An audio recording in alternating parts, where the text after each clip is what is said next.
안녕하십니까, 정의태입니다. 대법원이 베트남 전 대사 해임이 정당하다 이렇게 판결을 내렸습니다. 김영란법 위반 등 인정이 된다. 교민들 특임 감사 제도가 필요하다. 저는 해외 생활하면서 이런 생각을 계속 할 수밖에 없었습니다. 그래서 대법이 김도연 전 베트남 대사 해임이 정당하다. 김영란법 위반 등 인정된다. 이렇게 얘기를 하고 있습니다.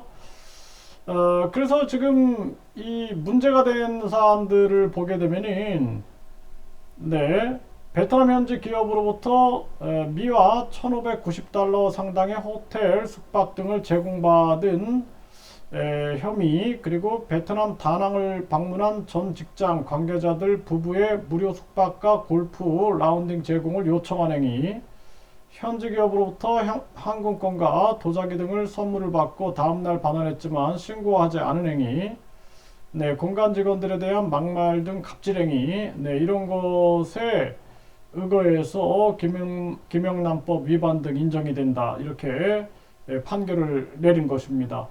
안타까운 일이 아닐 수가 없어요. 해외 나가면 더 잘해야 되는데 그게 안 되는 경우가 되게 많습니다. 감시하는 자들이 없어서 그러는 게 아니냐, 이런 생각을 안 할 수가 없고요. 지금 이 보면은 비자 장사 전 홍콩 영사의 징역 10년 구형, 이런 사건들이 터집니다. 주 베트남 한국 대사관 영사 비자 장사하다가 검찰에 구속됐다.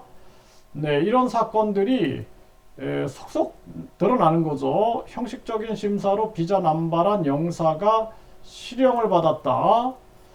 비자 장사 의혹 선양 영사관 직원이 체포됐다. 그러니까 이 비자 장사가 왜 되냐면은 이 자격이 안 되는 사람들에게 수천만 원의 돈을 받고 1,000만 원 이상의 돈을 받고 그리고 비자를 내주는 거죠.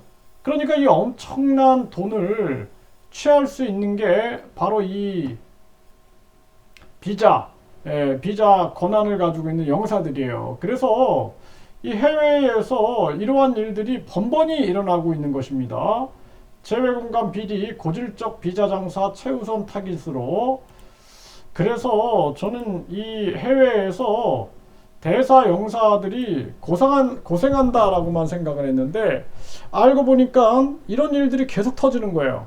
그래서 현지에서 저도 많은 그 현지인들이 제보를 해주는 겁니다. 뭐 대사관에서 돈을 받고 비자를 발행한다.